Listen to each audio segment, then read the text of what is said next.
అన్న చెప్పండి. అంటే నిన్న ఏదైతే దాడికి సంబంధించి ప్రధానంగా కాంగ్రెస్ నాయకులు దాడులు చేసిరని చెప్పి కౌశిక్ రెడ్డి ఆరోపిస్తున్నారు. సిపికి కూడా కంప్లైంట్ ఇచ్చిన పరిస్థితి ఎట్లా? పాడి కౌశిక్ రెడ్డి మాట తీరు ఎలా ఉంటుందని మీడియా ముందు మీరు కూడా చూశారు. ఇలా అని చూపిస్తుండ్రు. అతను ఒక అసెంబ్లీకి వెళ్ళి జనాలు బాగోగుల గురించి మాట్లాడాల్సిన ఒక ఎమ్మెల్యే అయ్యుండి అతను మీడియాని కించపరుస్తూ, ఆడవాళ్ళని కించపరుస్తూ, అసెంబ్లీలో కూడా ఎలా మాట్లాడాలో తెలియక అసలు అతనికి మైకి గీతలకి అతను ముందుకెళ్ళిపోతుంది. మరి అటువంటి పాడి కౌశిక్ రెడ్డి, మరి పిల్లి లాంటి పాడి కౌశిక్ రెడ్డి పులి చర్మం కప్పుకొని నేను పులినంటే ఆ జనాలు నమ్మరు. ఆయన ఏదో చేయాలని, ఎవరి చేతో చేయించాలని, లేకపోతే అతన్ని ఎవరైనా ప్రేరేపించి చేపిస్తున్నారు తప్పితే ఇది మంచి పద్ధతి కాదు. తెలంగాణ రాష్ట్రంలో ప్రజలందరూ కూడా సస్యశ్యామలంగా ఉన్నారు. తెలంగాణ రాష్ట్రంలో ప్రతి ప్రజలకు కూడా ఏదైతే కాంగ్రెస్ ప్రభుత్వం ఇచ్చిన గ్యారెంటీలు ఉన్నాయో అవన్నీ అమలు చేసుకుంటూ ముందుకెళ్తుంది. కాబట్టి ఇప్పుడు వాళ్ళకి ఏం చేయాలో తెలియక బీఆర్ఎస్ కొంతమంది కార్యకర్తలు కావచ్చు, నాయకులు కావచ్చు, ఆ బడా నాయకులు మెయిన్ ఎవరైతే ఉన్నారో వాళ్ళు కూడా కావచ్చు, వాళ్ళు ఏం చేస్తున్నా అంటే ఈ రాష్ట్రంలో మనం గొడవలని సృష్టించాలి, ఈ గొడవలు ఏర్పరిచి మళ్ళీ తెలంగాణ అని జనాలి. తెలంగాణ రాష్ట్రమే, తెలంగాణ రాష్ట్రం కాదని ఎవరన్నారు? జై తెలంగాణ కాదని ఎవరన్నారు? ఇక్కడ ఉంది తెలంగాణ రాష్ట్రమే కదా, ఇదే తెలంగాణ రాష్ట్రంలో కదా మన అందరం ఉంటుంది. జై తెలంగాణ కాదన్నారు ఎవరన్నా? ప్రాంతీయ విభేదాలు కూడా లేవనెత్తున్నారు. మరి ఇక్కడ లోకల్ కాదు, non local. Local non local అనేది అసలు ఏంటి? ఇప్పుడు అమెరికా వెళ్తాం, 6 ఏళ్ళు ఉంటేనే అక్కడ మనకి మరి వైట్ కార్డు వచ్చేస్తుంది. మరి తెలంగాణ రాష్ట్రంలో 30 ఏళ్ళు ఉంటే మనకి ఇక్కడ మన రాష్ట్రం, మన దేశం దాటిపోతేనే మనకి గ్రీన్ కార్డు ఇచ్చేస్తున్నారు. ఇక్కడ ఎందుకని ఇవ్వట్లా?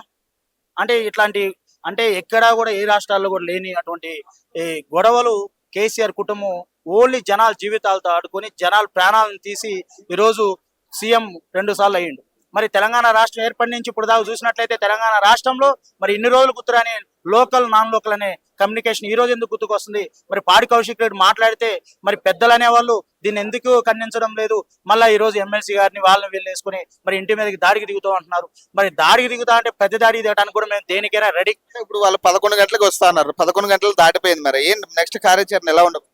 వాళ్ళు ఏ టైంకి వచ్చినా మా సార్ ఏమని చెప్పిండంటే, మరి మీకు స్వాగతిస్తా, బీఆర్ఎస్ నాయకులు ఎవరు వచ్చినా కూడా మీ అందరికి టేబుల్ వేసి భోజనం పెట్టి ఏర్పాట్లు కూడా చేస్తా, మీ అందరు ఎప్పుడైనా రావచ్చు మా ఇంటికని నీట్ గా చెప్పిండు. అదే విధంగా మీరు ఒకసారి గతంలో చూసుకున్నట్లయితే మరి కేసీఆర్ ఎంతో మంది ప్రాణత్యాగాలు చేస్తే తెలంగాణ రాష్ట్రం ఏర్పడింది. ఆ ప్రాణత్యాగాలు చేసిన వాళ్ళు మరి ఎవరికి కూడా కేసీఆర్ ఏం చేసింది లేదు. మరి తెలంగాణ రాష్ట్రంలో లోకల్ నాన్ లోకల్ అంటే మరి ఖమ్మంలో ఒక డ్రైవరు మరి జీతాలు పెంచలేని సూసైడ్ చేసుకుని చచ్చిపోయిండు. మరి ఆత్మ బలిదానం చేసుకున్న వాళ్ళ ఇంటికి పోకుండా అదే తెలంగాణ రాష్ట్రంలో ఉన్నటువంటి గవర్నమెంట్ ఎంప్లాయీస్ మొత్తం తొలగించి నేను ఫ్రెష్ గా ఎంప్లాయీస్ తీసుకుంటా అన్న కేసీఆర్ ఈరోజు మళ్ళా నీ ప్రభుత్వం కూలిపోయింది కాబట్టి, నీ ప్రభుత్వం అనేది ఇంకా జనం మరుగుడిలో లేదు కాబట్టి ఈరోజు మళ్ళా తెలంగాణ అనే వాదం నువ్వు ఒక పిల్లిని తీసుకొచ్చి పులి చర్మం కప్పి ఆడిస్తున్నావు. ఇవన్నీ కూడా జనాలు గ్రహిస్తూ ఉన్నారు. ప్రతి ఒక్కరు కూడా నీ నీచ రాజకీయం, మీ కూతురు రాజకీయం, మీ అల్లుడు రాజకీయాలు అన్ని కూడా తెలుసు. మీరు జనాల్ని ఒక పిచాచుల కన్నా ఎక్కువ పీడించారు. మిమ్మల్ని జనాలు నమ్మే పరిస్థితి లేదు. భయపడి ఈ రోజు హౌస్ అరెస్టులు చేపిస్తున్నారు అంటారు. భయపడటం అనేది ఎవరు భయపడరు. ఇదేమి రావణ కాష్టం కాదు. కొట్టుకుందామన్నా కొట్టుకోవడానికి అన్నిటికీ రెడీ. కానీ తెలంగాణ సీఎం ఎవరైతే ఉన్నాడో ఇది శాంతి భద్రత దృష్ట్యా మనం గొడవలో పోవటం, మనం ఒక అసెంబ్లీ మెంబర్ అయి ఉండి, ఎమ్మెల్యే అయి ఉండి మరి రోజుకు ఒకరితో గొడవ పడే పరిస్థితి లేదు. కౌశిక్ రెడ్డి కంటే సిగ్గు శరం లేకుండా ఒక ఉన్మాదిగా ప్రవర్తిస్తున్నాడు కాబట్టి వాడు ఏదైనా మాట్లాడుతాడు. వాడిని కొట్టుకోవాలి అన్నా కొట్టాలన్నా మా అర్హత తగ్గిపోద్ది అనేది మా ఆలోచన. ఒకవేళ వస్తే ఏంటి పరిస్థితి? ఒకవేళ కౌశిక్ రెడ్డి అసలు వచ్చే పరిస్థితే లేదంటే వస్తే పరిస్థితి ఉంది. ఎక్కడికి ఇప్పుడు నిన్న పోయినాం, మేము చెప్పిన టైంకి ఇంటికి పోయి మాట్లాడదాం అనుకున్నాం. వాళ్ళ మనుషులే దాడి చేయడానికి దిగారు. మేము అయినా ప్రతి దాడి కూడా చేయలే. రేపు మీ ఇంటికి వస్తా అండు, ఈ రోజు మా ఇంటికి రావడం దాడి చేసిర్రు అంటారు. ఆయన అద్దాలు పగలు కొట్టారు, కోడిగుడ్లు కానీ టమాటాలతో దాడి చేసిర్రు. అద్దాలు బాగా కొట్టేందుకు ఆయనే కొట్టేవాళ్ళం కదా. దాడి చేయాలనుకుంటే ఆయనే కొడతాం కదా, ఆయన రుస్తువేం కాదు కదా. అద్దాలు బాగా కొడితే మీడియాకి ఎక్కినప్పుడు ఆయన కొడితే ఇంకా మీడియా ఎక్కుతారు కదా. పోయినోడు ఎవరైనా అట్లే ఉంటారు కదా. వాళ్ళకి అంత దమ్ము లేదు. వాళ్ళు అక్కడెక్కడో గెలిచి ఇక్కడ ఉంటున్నారు. మా ఎమ్మెల్యే లాగా గెలిచిన చోట ఇప్పుడు మేము ఉన్నామంటే ప్రజలకు కష్టం అంటే 5 నిమిషాలు పోతాం. మరి నువ్వు ఎన్ని నిమిషాలు పోతావు? నువ్వు ఉండేది ఎక్కడ? నువ్వు ఈ రోజుకి హుజూరాబాద్ ప్రజలు నిన్ను చీకొడుతున్నారు.